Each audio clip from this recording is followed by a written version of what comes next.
रविवार दिन सुंदरगढ़ टांगरमुंडा रास्ता दुर्घटना 5 जन व्यक्तिंकर मृत्यु घटी। एथिरे मृतकों निकटतम आत्मीयों मुख्यमंत्री 3 लाख टंका लेखाएं अनुकंपा सहायता घोषणा करछंती। यह व्यतीत आहतों उपयुक्त चिकित्सा निर्देश दिया जायछि। एही घटना रे मुख्यमंत्री गभीर शोक प्रकाश करने सह मृतकों निकटतम आत्मीयों रिलीफ पांठि 3 लाख टंका लेखाएं अनुकंपामूलक सहायता घोषणा करछंती। शोक संतप्त परिवार वर्गों को गभीर समवेदना जणाइछंती।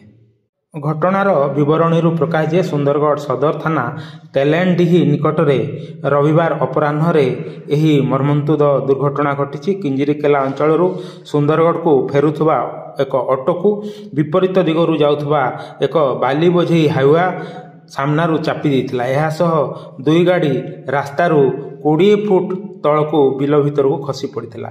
दुर्घटना एते भयंकर थिला जे हाइवार ट्रॉली रू इंजिन छिंडी दूर को छिटिकी पड़िथिबा बेले ऑटो पूरा चूरमार हो जाइथिला। ऑटो चालक समेत 7 जन ऑटो भितरे चापी हो जाइथिले। मृतक माने हेले सुंदरगढ़ बगीचापड़ार मुनसन खातून बयस 48, तांको नातुणी इनायत बयस 4, गोटे परिवारर माँ इशरत खातून 42, तांको झियो मुस्कान बयस 19 एवं ऑटो चालक मोहम्मद सजीद।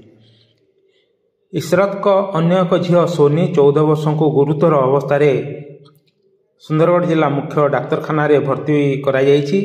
मृता इशरत को सानो पुओ मोहम्मद किसान बयस 18 सामान्य आहत होइछंती। प्राथमिक चिकित्सा पर से घर को चली जाइछंती।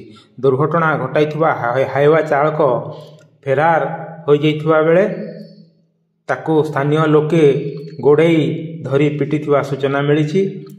पुलिस तांको उद्धार करी डाक्तरखाना रे भर्ती करछि। जनमुख न्यूज पाई वीरेंद्र कुमार पाणिग्राही, नमस्कार।